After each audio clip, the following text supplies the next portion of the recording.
À seulement 4,2 années-lumière de nous, se trouve un monde qui ne devrait pas exister.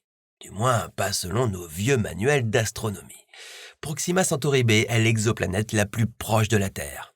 Et pourtant, plus on l'étudie, plus elle semble nous cacher quelque chose. Ce n'est pas juste un point lumineux dans un télescope, c'est une candidate au titre de Terre 2.0 qui soulève des questions de plus en plus troublantes. Est-ce un havre de paix ou un piège mortel dont la NASA n'ose pas encore parler? On sait aujourd'hui que Proxima b se trouve dans la zone habitable de son étoile, une naine rouge. Mais voici ce qu'on vient de découvrir. Contrairement à notre Soleil, son étoile envoie des super éruptions des milliers de fois plus puissantes que les nôtres. Pourtant, des modèles récents suggèrent que si cette planète possède un champ magnétique ultra puissant ou une atmosphère épaisse de type nuage d'azote, elle pourrait non seulement abriter de l'eau, mais carrément une vie complexe. On s'est longtemps demandé quelle taille font réellement ces mondes comparés à notre bille bleue. Est-ce que Proxima b est une version géante et écrasante de la Terre ou une jumelle presque parfaite? La réponse change totalement notre approche de la colonisation spatiale. Imaginez le scénario. Les ressources terrestres s'épuisent et nous n'avons d'autre choix que l'exode. On a analysé ce qui se passerait si l'humanité entière devait déménager sur Proxima b. L'atterrissage seul serait un défi technologique sans précédent. Mais, au-delà du voyage, c'est la survie sur place qui nous fascine. Peut-on réellement hacker une planète pour la rendre habitable? On a exploré les techniques de terraformation les plus folles pour transformer ces terres hostiles en nouveaux jardins d'Éden. Mais est-ce que nous serions les premiers occupants? Si Proxima b cache des biosignatures, nous ne serions pas des colons, mais des envahisseurs. Dans cette compilation, on va lever le voile sur les secrets de notre plus proche voisine. De la taille réelle des exoplanètes aux simulations d'atterrissage les plus brutales, vous allez découvrir que le voyage interstellaire est bien plus proche et bien plus étrange que vous ne le pensiez. Dites-moi dans les commentaires, si on découvrait une preuve de vie sur Proxima b demain, est-ce qu'on devrait tenter le contact ou rester caché? This is a planetary emergency evacuation. Please remain calm and board your space shuttles. Vous savez, même si l'humanité n'aura peut-être pas à quitter la Terre de votre vivant, nous devrions commencer à nous préparer à cette possibilité. Car non seulement la mise en place du programme de relocalisation pourrait prendre des siècles, mais il faudrait des générations pour s'installer dans un nouveau foyer potentiel. C'est là que se trouve Proxima Centauri b, ou simplement Proxima b. C'est la planète potentiellement habitable la plus proche de nous. Ses températures sont dans une fourchette supportable et elle pourrait tout simplement avoir une atmosphère respirable. Il ne nous reste plus qu'à y aller. Combien de temps durerait notre voyage? Combien de personnes enverrions-nous pour peupler ce nouveau monde? Et s'il s'avérait que Proxima b n'était en fait pas si habitable que cela? Voici et si, et nous nous demandons ce qui se passerait si nous déplacions l'humanité vers Proxima b. Lorsque les astronomes ont commencé à trouver des planètes en dehors de notre système solaire, appelées exoplanètes, nous avons réalisé qu'il y en avait énormément. Cela signifie que la Terre n'a pas besoin d'être notre maison pour toujours, et que nous ne sommes pas condamnés à disparaître avec notre planète lorsque le Soleil l'engloutira dans quelques 5 milliards d'années. Et maintenant que nous avons trouvé plus de 4100 exoplanètes, figurez-vous que les nouvelles sont plutôt décevantes. Toutes les exoplanètes ne sont pas bonnes pour l'homme. La plupart des mondes que nous avons trouvés sont soit des géants de glace comme Neptune, soit des géants de gaz comme Jupiter et Saturne. Seules 161 de ces planètes sont terrestres, comme la Terre. Et quand il s'agit de maintenir la vie humaine, être terrestre ne suffit pas. Proxima b est, elle, très prometteuse. Elle orbite autour d'une étoile naine rouge appelée Proxima Centauri, dans un système comportant 3 étoiles. Proxima Centauri est petite, elle ne possède qu'entre 7,5 et 50% de la masse de notre Soleil. Ce qui est une bonne chose. Comme la naine rouge Proxima Centauri est beaucoup plus petite que notre Soleil nain jaune, elles brûlent à une température plus basse. Il faut aux étoiles comme Proxima Centauri beaucoup plus de temps pour brûler toutes leurs réserves d'hydrogène. C'est pourquoi Proxima Centauri a une durée de vie de plusieurs centaines de milliards d'années, alors que notre Soleil n'a lui qu'une durée de vie de 10 milliards d'années. Rien que cela fait de Proxima Centauri un bon candidat à la délocalisation. Ça, et surtout le fait que son orbite se trouve dans la zone habitable de Proxima Centauri. Ce qui veut dire qu'il y a potentiellement de l'eau liquide ainsi que des températures confortables à sa surface. Si nous avons de la chance, Proxima b a une atmosphère que nous pourrons respirer. Si c'est le cas, les températures de surface seraient de l'ordre de 30 degrés. On ne sait pas pour vous, mais nous, on s'y rendrait bien tout de suite. Mais on doit juste vous prévenir avant. Il y a quelques problèmes techniques qui persistent. Un voyage à Proxima b serait long et très dangereux. Proxima b est peut-être l'exoplanète habitable la plus proche que nous ayons, mais cela ne veut pas dire qu'elle se trouve à la porte d'à côté. L'étoile naine rouge, Proxima Centauri, est à environ 4,3 années-lumière. Cela signifie que si vous pouviez voyager à la vitesse de la lumière, il vous faudrait 4,3 ans pour y arriver. Mais rien de ce que nous avons construit jusqu'à présent ne peut atteindre une telle vitesse. Si on veut être réaliste, un voyage à Proxima Centauri à bord d'une navette spatiale prendrait 165 000 ans plus ou moins. De fait, beaucoup de colons naîtraient durant la traversée spatiale. Et des générations entières ne verraient jamais ni la Terre, ni Proxima b. Ils vivraient leur vie à bord du vaisseau et mourraient dans l'espace. Du coup, combien d'humains devrions-nous envoyer pour cette mission? Selon certains calculs, 98 personnes seraient juste assez. Leurs descendants arriveraient à Proxima b avec une diversité génétique suffisante pour peupler la planète entière. Ce chiffre ne compte pas les éventuels cas d'infertilité, de consanguinité ou de mort subite. Dans ces calculs, l'équipage voyagerait à bord d'un appareil plus rapide qu'une navette spatiale. Leur mission vers Proxima b ne prendrait que 6300 ans. Mais ne soyez pas surpris, la technologie s'améliore constamment. En ce moment, un programme scientifique et technologique appelé Breakthrough Initiatives étudie comment nous pourrions nous rendre dans le quartier de Proxima Centauri en à peine une génération. Leur projet Starshot travaille même sur une sonde ultra-légère sans pilote qui atteindrait le système stellaire en seulement 20 ans. Bon, allez, faut qu'on s'inscrive là. Mais encore une fois, Proxima b est vraiment très loin. Elle est si loin que nous ne pouvons même pas voir si elle a vraiment une atmosphère. Il se pourrait que nous arrivions sur une planète gelée dont la température de surface serait de moins 40 degrés. Et même si elle a une atmosphère, ce n'est peut-être pas la bonne. Nous pourrions éventuellement supporter certaines températures, mais en devant être dans des combinaisons spatiales et avec des réservoirs d'oxygène. Ou bien Proxima b pourrait être verrouillé sur Proxima Centauri, ce qui signifie que l'un des côtés de la planète serait toujours face à son étoile, et l'autre côté serait plongé dans l'obscurité permanente. Le vol spatial lui-même pourrait apporter quelques surprises bien désagréables.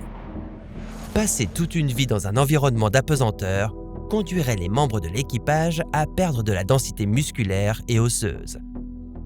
Ils seraient constamment exposés aux radiations spatiales.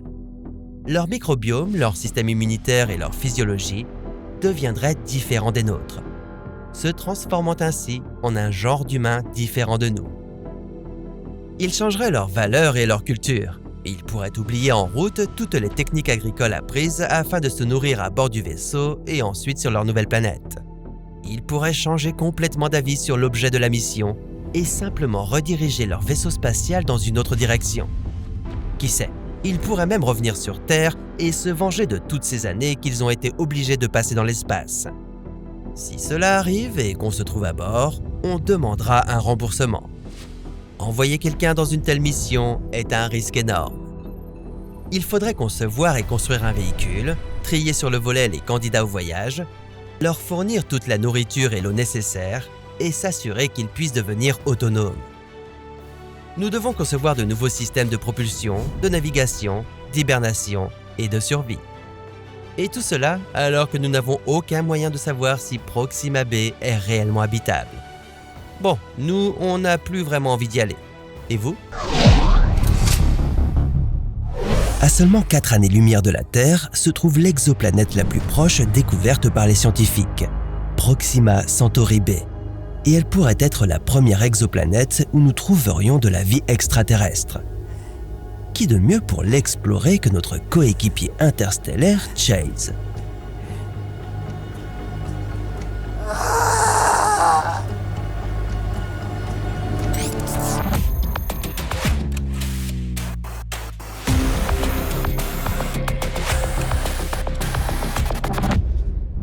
Oui, c'est vrai. Je suis mort sur chacune des exoplanètes que j'ai visitées. Mais cette fois, ça sera pas la même.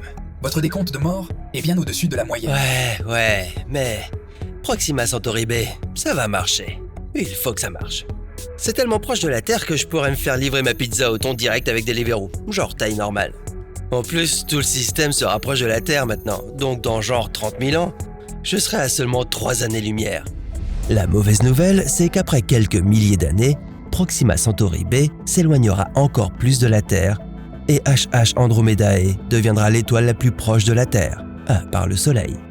Et malheureusement, cette étoile n'a pas de planète. Ah, mais pourquoi tu dois toujours être rabat-joie comme ça ? Bien que Proxima Centauri b se trouve dans le système stellaire le plus proche de nous, elle est toujours très loin. Si vous partiez de la Terre aujourd'hui, vous atteindriez le système stellaire Alpha Centauri dans environ 165 000 ans, plus ou moins.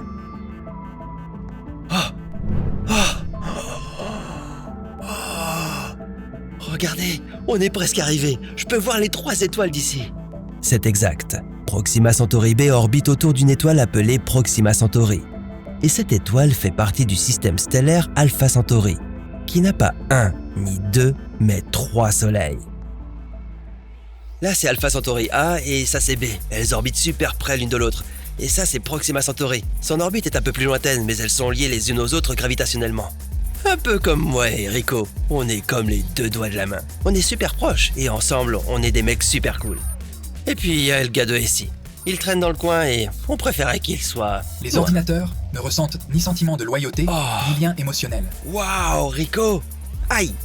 Peu importe. Lance la séquence d'atterrissage sur Proxima Centauri b.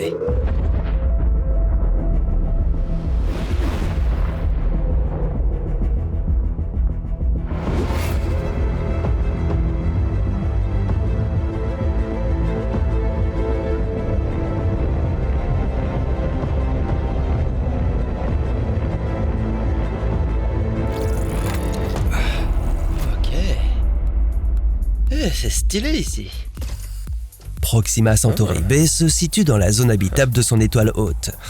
Mais le fait qu'elle soit dans la zone habitable ne signifie pas qu'elle soit habitable. Ouais, juste parce qu'une planète possède une zone habitable ne veut pas dire qu'elle est habitable. Et juste parce que je meurs sur une planète ne veut pas dire qu'elle n'est pas habitable. Faut suivre, les gars. Bien qu'il aurait pu mieux le formuler, Chase n'a pas tort. Proxima Centauri est une naine rouge, ce qui la rend très différente du Soleil de la Terre. En tant que naine rouge, elle est beaucoup plus petite et plus froide. Elle est également bien plus efficace pour brûler toute sa réserve d'hydrogène. Cela signifie que Proxima Centauri a une espérance de vie beaucoup plus longue que celle du Soleil. Cette naine rouge brillera de manière stable pendant des trillions d'années, bien après que le Soleil soit à court d'hydrogène et qu'il se gonfle pour devenir une géante rouge. Oh ouais, bébé. Quand dans 5 millions d'années, les petits terriens seront en train de mourir pendant une explosion apocalyptique du Soleil, je serai là, pépouze, pendant 4 trillions d'années. Eh bien, Proxima Centauri b n'est peut-être pas le meilleur endroit pour se détendre. Son étoile, Proxima Centauri, ne diffuse qu'environ 0,1% de la luminosité du Soleil. Cela signifie que Proxima Centauri b doit orbiter beaucoup plus près de son étoile pour obtenir suffisamment d'énergie pour potentiellement soutenir la vie. Et être trop près d'une naine rouge comporte quelques conséquences dangereuses. M'en parle pas, les éruptions solaires. J'oublie toujours ces saletés d'éruptions solaires. C'est exact. Cette naine rouge émet des rafales mortelles et imprévisibles de radiation extrême. Ces éruptions transportent tellement d'énergie qu'elles pourraient arracher l'atmosphère de la planète. Non! Non! Non! Non! Pourquoi? Pourquoi? Pourquoi tout doit toujours être compliqué? Non! Pourquoi la vie ne peut pas être simple pour une fois? Les rafales ultraviolettes de l'étoile naine rouge arrachent des électrons aux particules de l'atmosphère de la planète. À mesure que de plus en plus d'électrons négatifs s'échappent dans l'espace, ils entraînent également les ions positifs avec eux. Ce phénomène d'évasion constant enlève la plupart de l'atmosphère, laissant la planète avec à peine de gaz à retenir. Bon, si tout ça est vrai, c'est peut-être pas habitable ici finalement. Rico, tu me fais une lecture de l'atmosphère? Échantillonnage. Calcul en cours. Atmosphère fine détectée. Traces de dioxyde de carbone, de méthane et d'azote. Très bien, bon, je vais explorer un peu et voir si je peux trouver de l'eau et...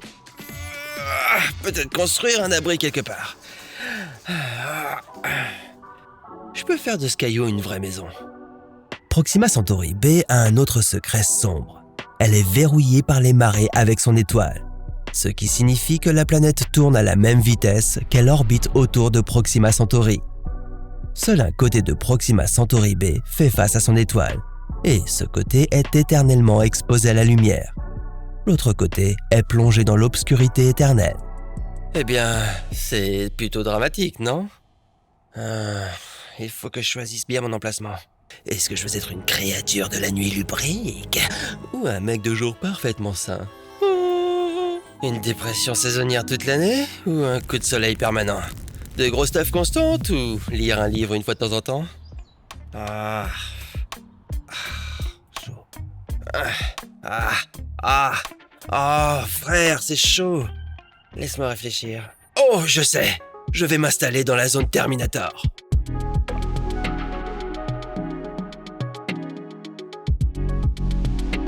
La zone Terminator est la zone entre le côté jour et le côté nuit d'une planète.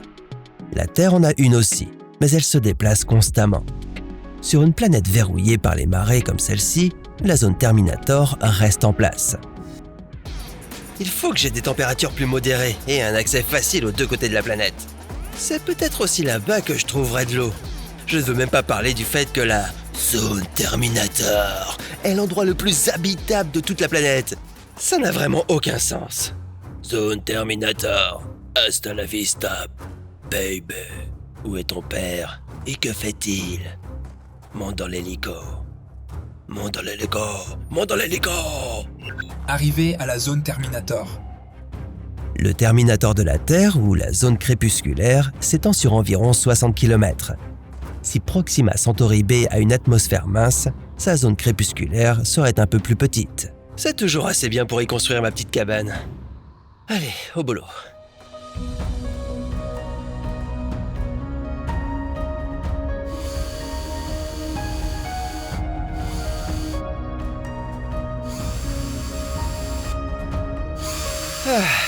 Je construis tout ça pour que ça soit à l'épreuve des radiations. Avec les tonnes de rayons UV que va balancer celui-là, il faut bien tout isoler.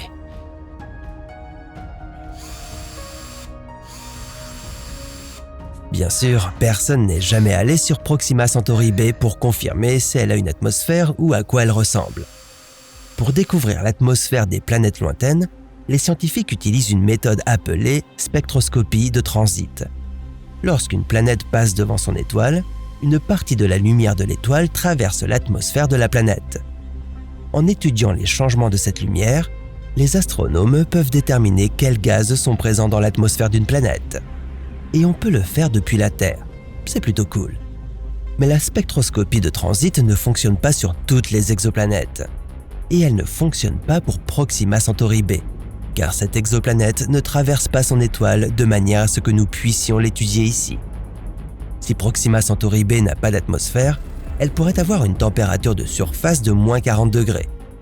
Si elle a une atmosphère, elle pourrait être aussi chaude que 30 degrés. Ce serait une excellente nouvelle, car cela signifierait que Proxima Centauri B pourrait soutenir de l'eau liquide à sa surface. Et là où il y a de l'eau liquide, il pourrait y avoir de la vie. Ah mec, C'est du boulot. Je crève de chaud ici. Je vais aller faire un petit tour du côté de la zone de nuit, histoire de me rafraîchir un peu. Me faire un petit cocktail. Voir s'il n'y a pas des demoiselles de l'espace dans le coin.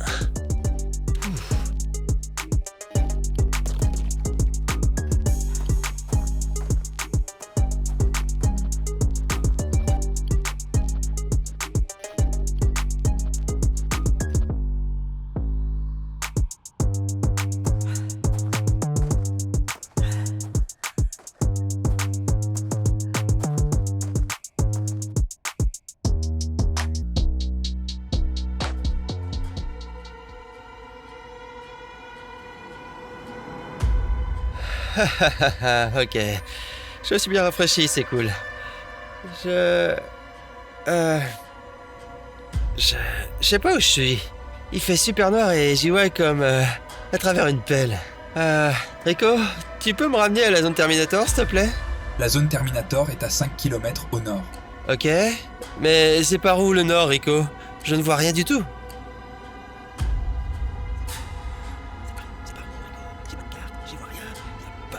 Y a pas de soleil. C'est où le nord, Rico? Tu sais que je peux te reprogrammer si j'aimerais retourner au vaisseau un jour et je pourrais faire en sorte que tu sois pas un gros loser. Tu sais ce que ça veut dire, Rico? Vraiment embarrassant. Peu importe. Rico. Peu importe. Au secours? Quelqu'un? Rico? Le mec de ici? Même lui répond même plus. Ok les gars, j'ai besoin de vous dans les commentaires pour trouver de quel côté est le nord. Je peux vous dire que c'est... pas par là. Du coup... aidez-moi. Ok. Essayons par là. Eh bien, on dirait que nous avons perdu Chase dans l'obscurité de Proxima Centauri B. Ce qui est dommage. Il ne revient en fait qu'après sa mort.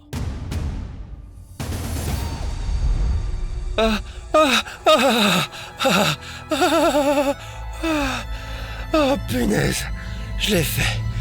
J'ai cru que j'étais condamné à errer dans ce purgatoire cosmique affreux pour le restant de mes jours. J'ai besoin de me faire une petite pause santé mentale de jour. Rico, apporte-moi ma chaise de relaxation.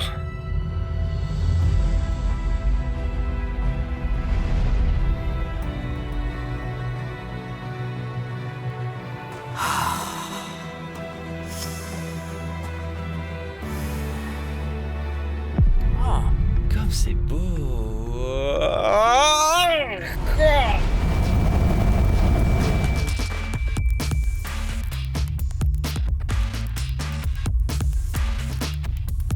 Il aurait dû rester dans la zone Terminator. Une explosion comme ça, droit dans le visage. La chaleur et la radiation cuiraient vos entrailles en une seconde.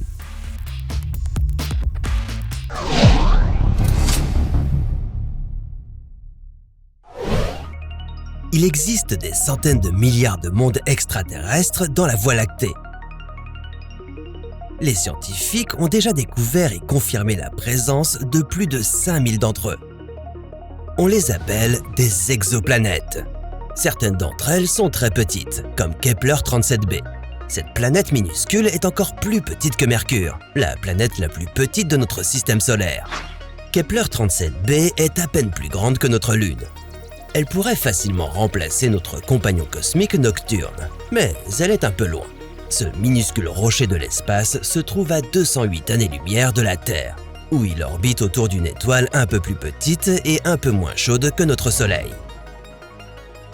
Les petits mondes rocheux comme Kepler 37b sont plutôt rares, et en raison de leur taille minuscule, ils sont plus difficiles à repérer. Mais les chercheurs ont pu confirmer l'existence d'environ 200 de ces mondes. La plupart sont beaucoup plus proches de leur étoile que notre planète ne l'est du Soleil. Kepler 62c ne fait pas exception à la règle.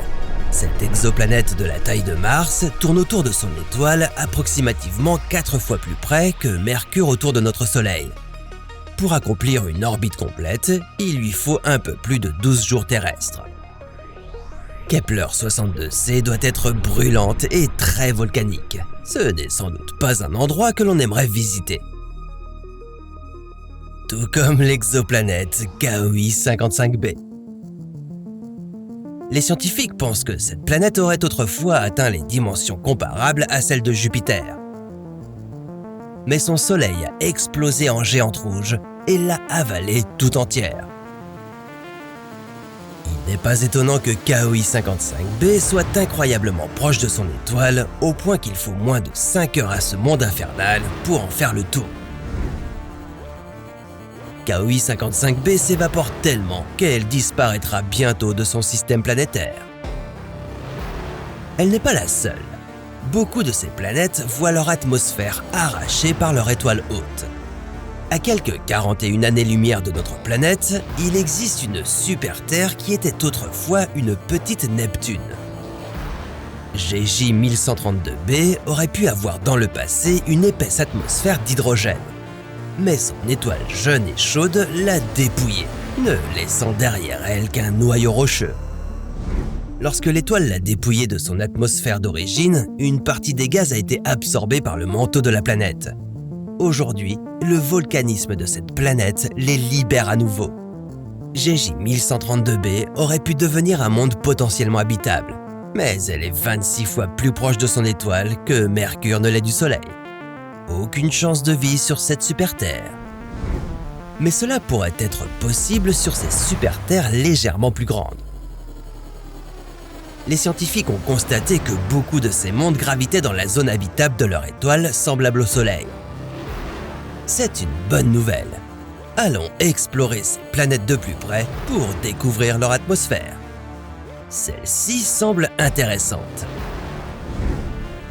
Kepler 452b fait 1,6 fois la taille de la Terre et est âgé d'environ 6 milliards d'années. La Terre est bien jeune comparée à ce monde et n'a que 4,5 milliards d'années. Je sais que Kepler 22b est votre exoplanète préférée. C'est la mienne aussi. Cette super-Terre est peut-être recouverte d'un super-océan. Elle est confortablement installée dans la zone habitable de son étoile et présente un énorme potentiel de vie. Le seul problème, c'est qu'elle est grande. Kepler 22b est 2,4 fois plus grande que la Terre et environ 9 fois plus massive. Si Kepler 22b avait la taille de la Terre, sa température moyenne à la surface serait de 16 degrés. Mais vu qu'elle est beaucoup plus grande, il pourrait s'agir d'une planète rocheuse, d'un monde aquatique ou même d'une planète gazeuse comme Neptune. À ce sujet, les exoplanètes de cette taille cessent d'être des super-Terres et deviennent des géantes gazeuses. Plus de la moitié des exoplanètes que nous avons découvertes sont des géantes de glace semblables à Neptune ou des géantes gazeuses comme Jupiter. Beaucoup d'entre elles orbitent un peu trop près de leur étoile hôte, et elles en payent le prix. Elles sont incroyablement chaudes et parfois leur étoile hôte leur arrache leur atmosphère. C'est un peu ce qu'a vécu GJ 1132b. Mais parmi elles, on trouve aussi des planètes froides. Voici Kepler 16b. Elle n'est pas aussi grosse que Jupiter, mais ce qui est le plus intéressant, c'est qu'elle ne gravite pas autour d'une, mais de 2 étoiles. Seulement, vous ne pourriez pas vous tenir debout sur sa surface. Kepler 16b est une géante gazeuse de la taille de Saturne et pourrait contenir des éléments rocheux. Mais ces 2 étoiles hautes sont beaucoup plus froides que notre Soleil, ce qui fait de Kepler 16b un monde glacial et sans vie. Parlons maintenant des mondes plus grands que Jupiter. DOI 3757b, une superbe exoplanète à la densité d'un marshmallow, est légèrement plus grande, mais loin d'être aussi massive. Mais il y a des planètes plus grandes et plus terribles, comme Kepler 7b par exemple. Celle-ci est intéressante parce que plus grande que Jupiter, mais sa masse est 2 fois plus petite que celle de Jupiter. Cette planète est comme un nuage très léger, mais brûlant. Kepler 7b est une planète semblable à Jupiter, mais très chaude, 12 fois plus chaude que le roi du système solaire. Kepler 7b n'est cependant pas la plus brûlante ni la plus étrange des exoplanètes. Certaines de ces géantes gazeuses sont si incroyablement chaudes qu'elles séparent les molécules, tandis que d'autres sont tout simplement condamnées. À 1400 années-lumière de la Terre, une étoile légèrement plus grande et plus chaude que notre Soleil dévore sa planète. Cette planète s'appelle WASP-12b. Elle fait presque le double de la taille de Jupiter, mais elle ne vivra pas très longtemps. Elle est si proche de son étoile qu'il lui faut un peu plus d'1 jour terrestre pour achever un tour de son orbite. Sa propre étoile ronge lentement l'atmosphère de la planète, qui s'étire en forme d'œuf. Dans 10 millions d'années, WASP aura disparu. Certaines exoplanètes sont d'une taille inimaginable. La plus importante d'entre elles est presque 7 fois plus grande que Jupiter. Non seulement HD 100546b est plus grande que cette dernière, mais est également plus de 750 fois plus massive. Elle tourne autour de son étoile à une distance 10 fois plus grande que Jupiter autour du Soleil. C'est très loin. Les scientifiques se demandent donc comment cette gigantesque exoplanète a pu se former si loin de son étoile. Certaines exoplanètes semblent prometteuses pour y trouver la vie. Nous en avons trouvé un grand nombre en orbite dans la zone habitable de leur étoile.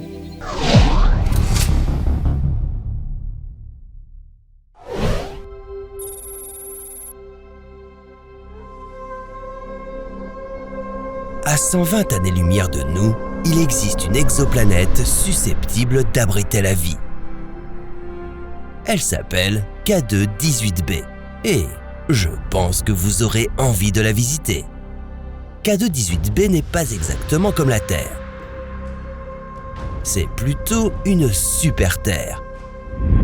Elle est 2,6 fois plus grande et presque 9 fois plus massive que notre planète. Les chercheurs pensent qu'il pourrait s'agir d'une exoplanète de type océanique.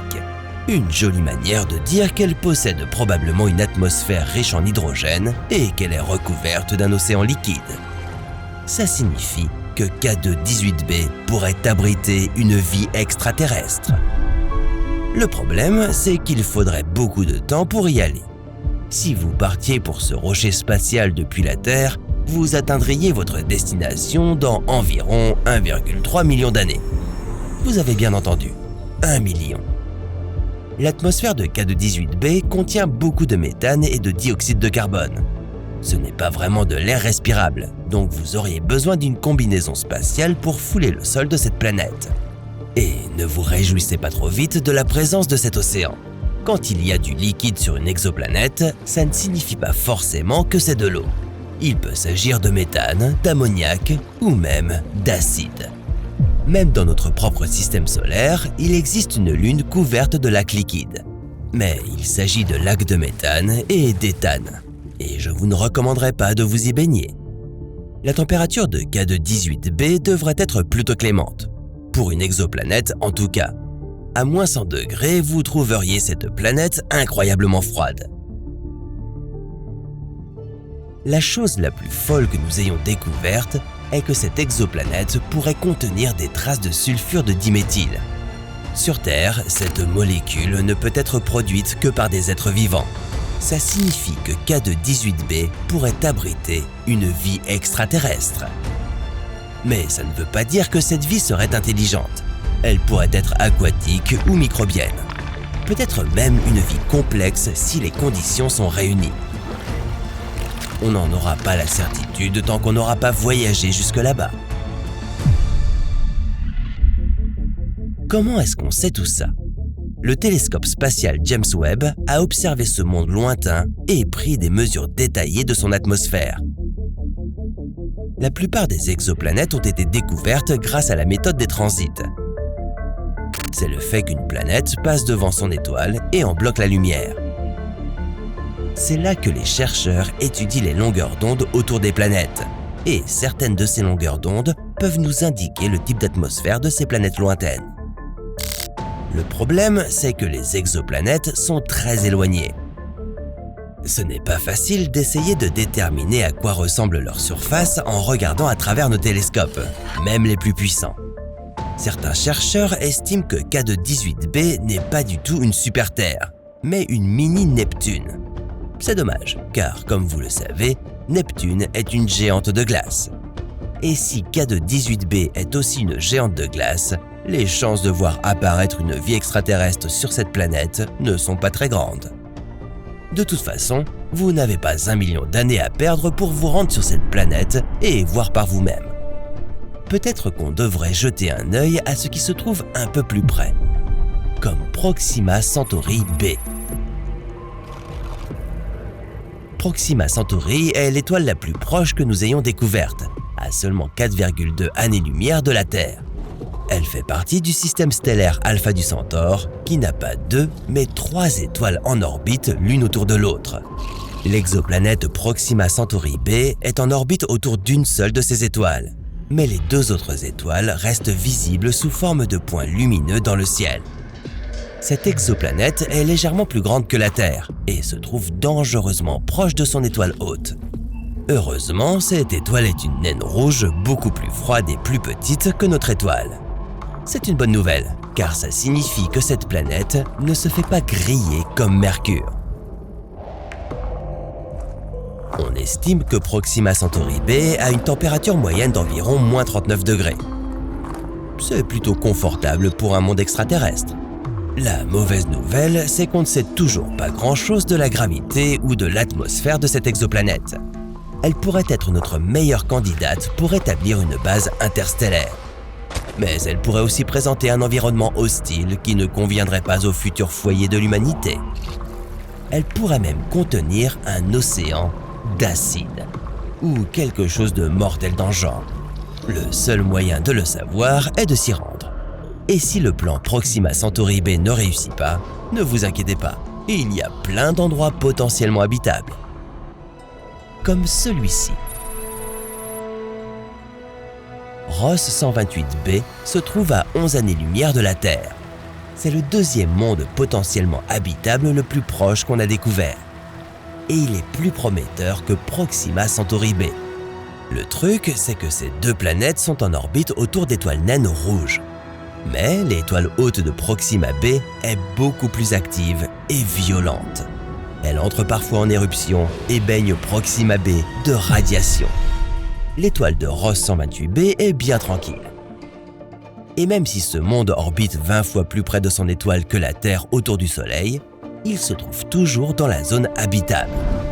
Comme je vous le disais, les naines rouges sont beaucoup plus froides que le Soleil.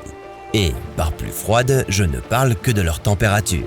La température moyenne pourrait être de 23 degrés. C'est à peine plus chaud que la température moyenne de notre planète.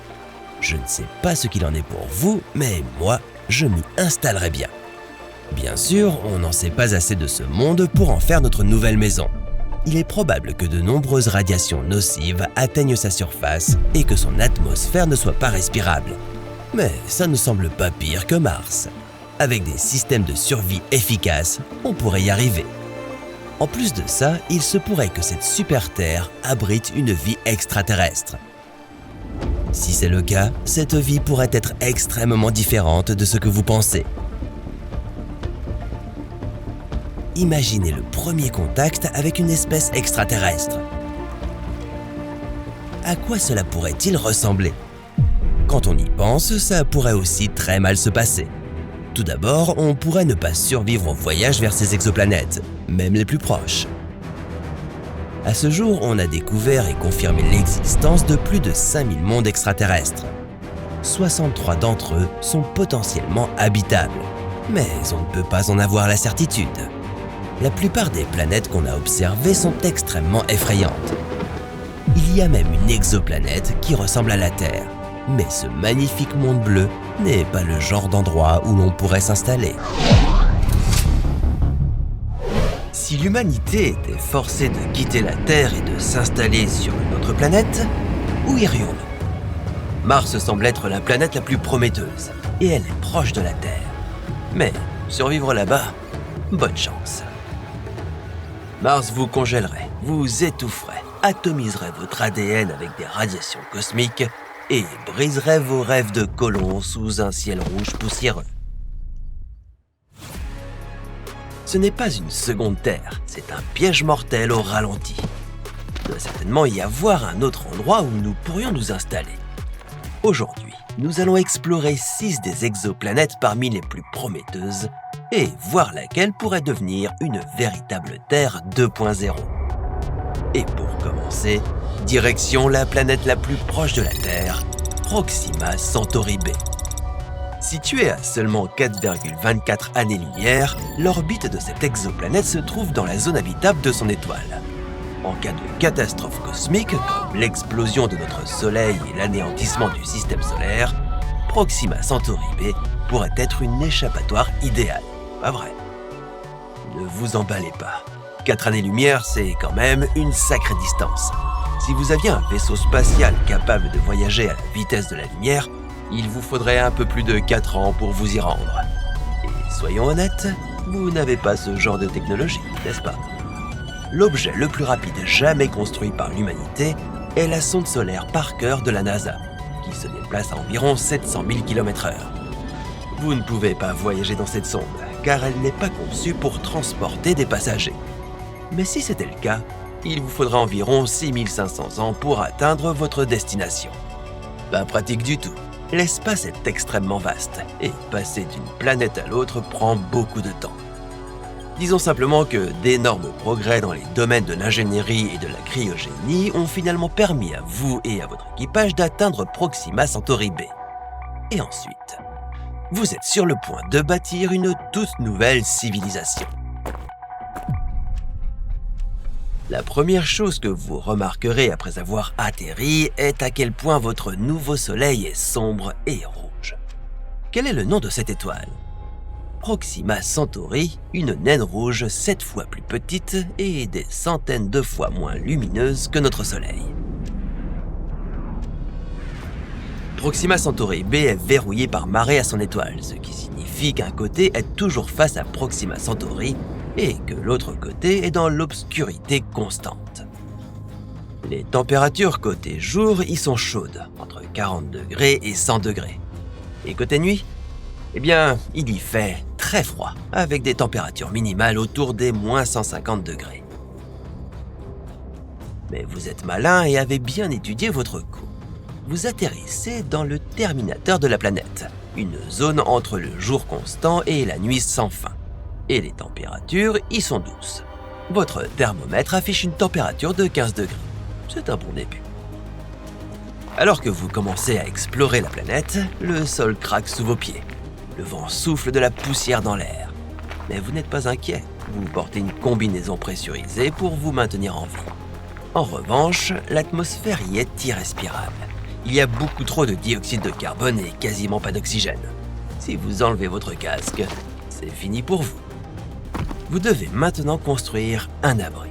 Mais le problème avec les étoiles naines rouges, comme Proxima Centauri, c'est qu'elles sont imprévisibles et peuvent envoyer à tout moment d'énormes rafales de rayons X et de rayons ultraviolets dans votre direction.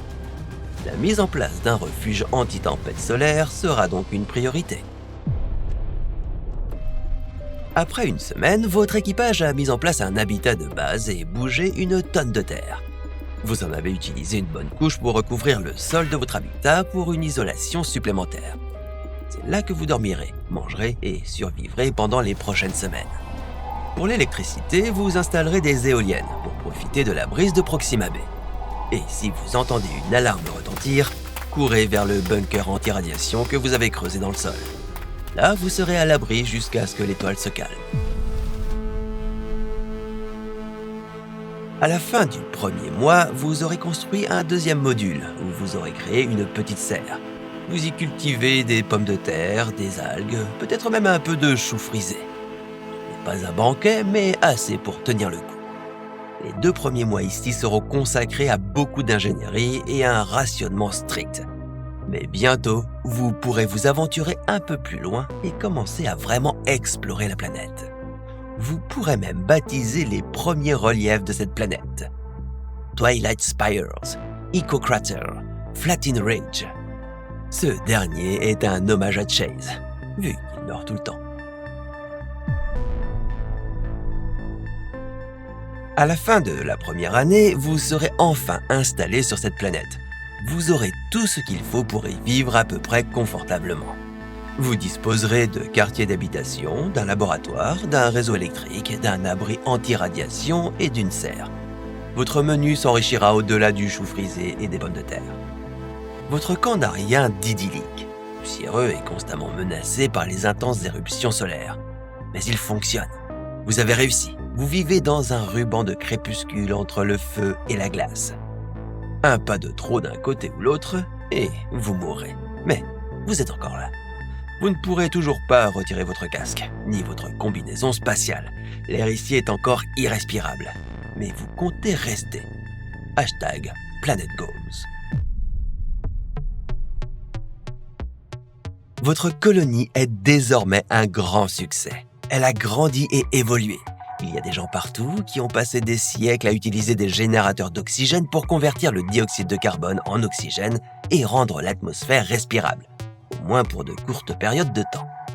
Les énormes éruptions solaires sont toujours une menace, mais avec des bunkers tout autour de la colonie, tout le monde sait quoi faire en cas d'alerte. Malheureusement, votre génération de colons a été sévèrement irradiée par l'étoile. Même si vous avez essayé de l'éviter, les radiations affectent toujours la population. C'est pourquoi vous restez principalement au sein de votre habitat plutôt que d'aller explorer la planète. Un jour, les humains deviendraient trop nombreux pour l'habitat et devraient s'étendre au-delà du Terminateur. Ils devraient s'adapter à la vie dans un froid extrême ou une chaleur insupportable. Et ce n'est pas la vie qu'ils imaginaient en quittant la Terre. Bien que Proxima B ait beaucoup d'avantages, allons explorer d'autres mondes, comme Trappist 1E par exemple.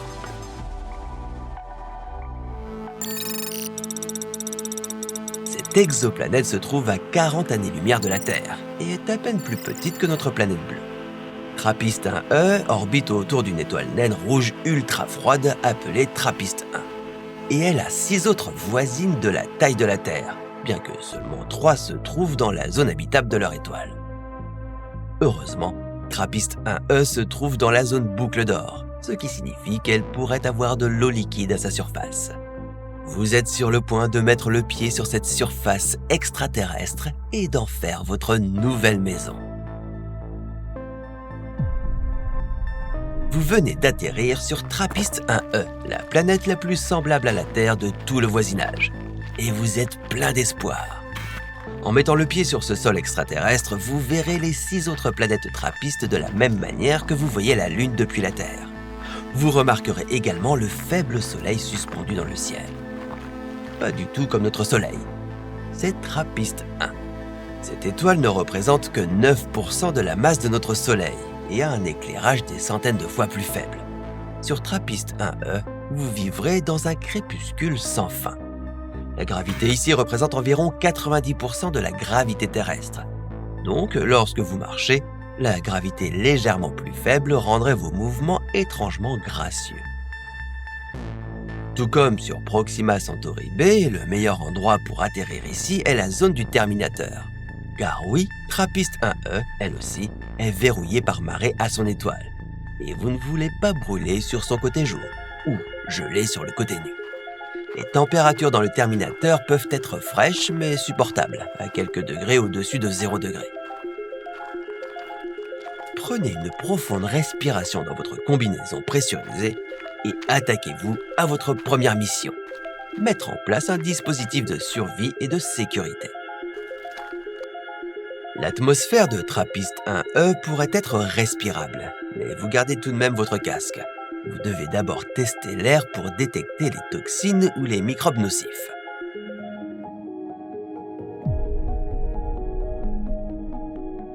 Trappist 1E a une chose que Proxima Centauri B n'a pas, l'eau. Avec une atmosphère riche en oxygène, de l'eau, des vues magnifiques et un coucher de soleil éternel, cette planète est un très bon candidat pour la Terre 2.0. Votre équipe l'a confirmé, l'air est respirable. Mais vous ne voulez pas prendre le risque, pas encore. Vous n'avez pas fait tout ce chemin depuis la Terre juste pour mourir sur ce rocher. Vous installerez votre habitat principal près d'un point d'eau. Votre équipe déploiera un système d'extraction d'eau pour la filtrer. Vous installerez également une serre et commencerez à faire pousser des cultures pour vous nourrir. Mais la faible lumière n'est pas suffisante pour donner à vos plantes l'énergie dont elle a besoin.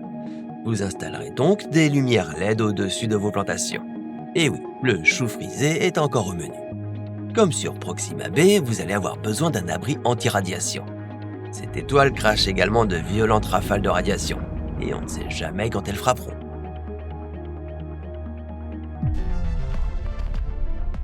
Après votre premier mois sur cette planète, vous êtes confiant. Vous allez vous en sortir. Enfin, vous n'avez pas le choix. Ce n'est pas comme si vous pouviez faire demi-tour et parcourir les 40 années-lumière pour revenir sur Terre. Votre camp s'agrandit. Vous avez maintenant un habitat renforcé contre les radiations et une source d'énergie nucléaire. Les analyses sont rassurantes. L'atmosphère est sûre, tout comme l'environnement. Si l'air ou le sol était toxique, vous l'auriez sûrement déjà remarqué. Au lieu de cela, vous avez découvert que TRAPPIST-1e présente des conditions proches de la Terre, à l'exception des éruptions solaires imprévisibles et violentes. Heureusement, la plupart d'entre elles se produisent du côté jour. Donc, tant que vous ne vous aventurez pas trop loin de la zone Terminateur, tout ira bien. Vous mèneriez beaucoup d'expériences scientifiques, composition chimique de l'air, du sol et de l'eau, et découvririez possiblement une vie extraterrestre microbienne. Et oui, vous n'êtes peut-être pas le premier colon de ce monde. Vous commenceriez même à enlever votre casque. C'est toujours risqué, mais TRAPPIST-1e semble sûr. Pour l'instant. Un siècle s'est écoulé et la colonie est autosuffisante et compte désormais plusieurs centaines d'habitants. Au fil des décennies, d'autres vaisseaux sont arrivés de la Terre. Les nouveaux arrivants ont apporté de nouvelles ressources, plus de colons et un équipement modernisé. Grâce à toutes ces avancées, TRAPPIST-1e compte désormais plusieurs colonies réparties sur la planète. Une fois de plus, vous avez réussi à survivre sur un monde extraterrestre. Mais il y a toujours ce problème des éruptions solaires et des radiations. Bien que TRAPPIST-1e soit un monde vivable, elle n'est toujours pas parfaite. Et il y a tellement de mondes extraterrestres dans notre vaste univers. Ne vous précipitez pas pour vous installer sur celui-ci pour l'instant. Le prochain arrêt ? K2-18b. K2-18b est l'une des exoplanètes les plus passionnantes jamais découvertes. Elle se trouve seulement à 120 années-lumière de la Terre et orbite dans la zone habitable d'une étoile naine rouge.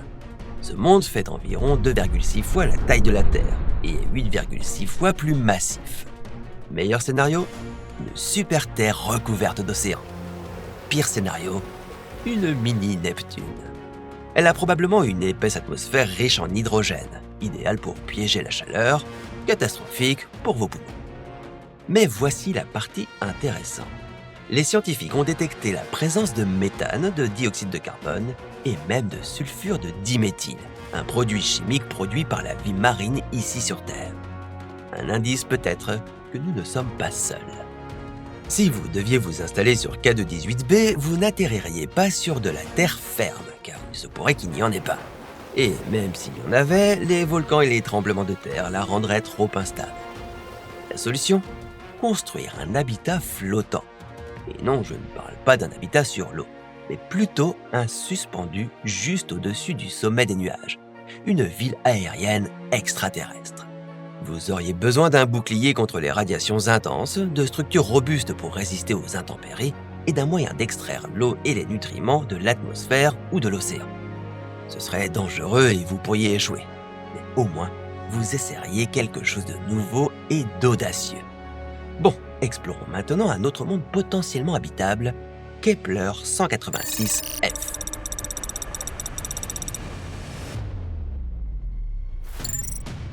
Ce rocher est entré dans l'histoire.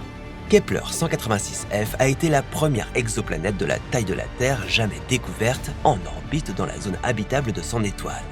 Lorsque les astronomes l'ont découverte en 2014, elle est devenue une possible Terre 2.0. C'est là que les bonnes nouvelles commencent. Ou elles se terminent aussi. Kepler-186f orbite autour d'une petite étoile naine rouge froide appelée Kepler-186. La planète se trouve juste à la limite extérieure de la zone habitable, ce qui signifie qu'elle ne reçoit pas beaucoup de soleil. Pour être exact, elle ne reçoit qu'environ 32% de l'énergie solaire que la Terre reçoit du soleil. Sans atmosphère épaisse pour piéger la chaleur, c'est probablement un monde gelé. S'il y a de la glace d'eau ici, vous aurez besoin d'un système d'énergie thermique colossal pour la faire fondre. Et oubliez l'utilisation de panneaux solaires, du moins pas comme source d'énergie principale. Ce soleil nain rouge est tout simplement trop faible. Vous devrez compter sur des générateurs nucléaires comme les réacteurs à fission kilopower de la NASA pour alimenter votre base et la chauffer. Il y a aussi un problème logistique. Kepler 186f est la seule planète dans la zone habitable de son système. Les autres planètes connues qui orbitent beaucoup plus près de l'étoile sont brûlées. Donc, si cet endroit ne fonctionne pas, il n'y a pas de plan B à proximité.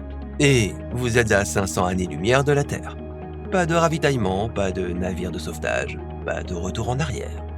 Et si vous trouvez que 500 années-lumière c'est déjà beaucoup, eh bien vous n'allez peut-être pas aimer où nous allons ensuite. À 1200 années-lumière de notre Terre.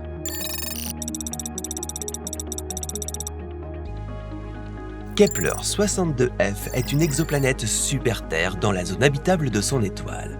Cette étoile s'appelle Kepler 62, une naine orange de type K qui est plus froide et plus sombre que notre Soleil.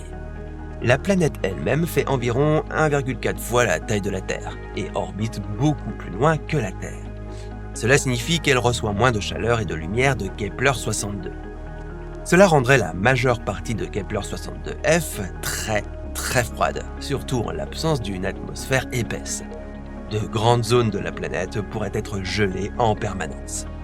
Mais si vous donniez à ce monde la bonne atmosphère, c'est une toute autre histoire.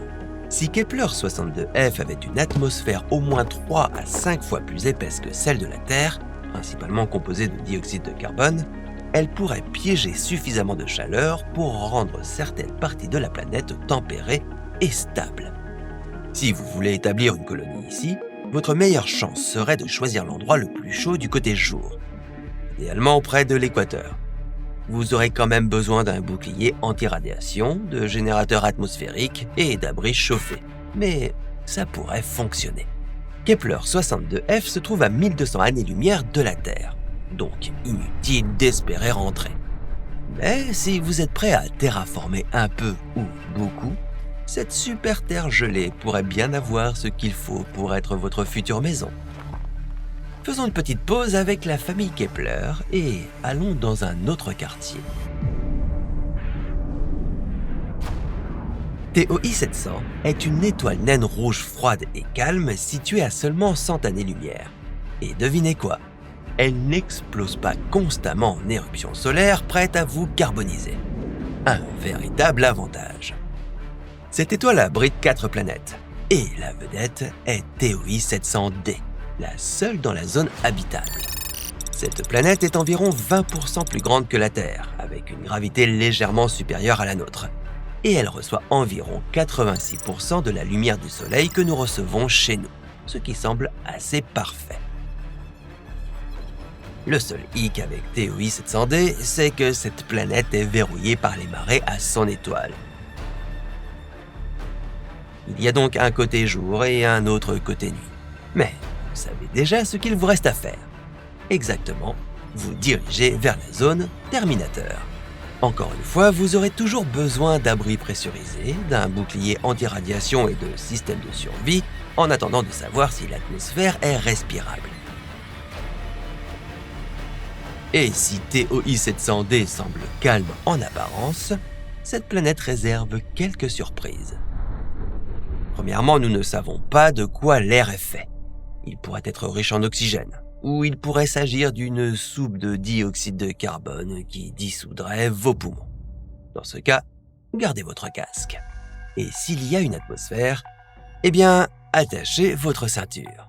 Autant de chaleur d'un côté et de froid de l'autre peut créer des systèmes météorologiques déchaînés. Imaginez des vents supersoniques qui hurlent dans votre camp à toute heure. Et puis, il y a l'eau. Ou pas. Donc soit apporter la vôtre, soit en extraire de l'air, s'il y a de l'air. Finalement, je ne suis pas sûr d'aimer TOI 700D. Tous ces mondes extraterrestres ont du potentiel, et il y en a beaucoup d'autres à explorer où nous pourrions potentiellement nous installer. tant que vous gardez en tête que vous allez bâtir une civilisation dans un endroit où tout veut votre mort. Beaucoup d'efforts juste pour ne pas mourir sur ces mondes. Mais il faut persévérer, car y périr n'a rien de joli. Mais ça, c'est une histoire pour un autre. Et si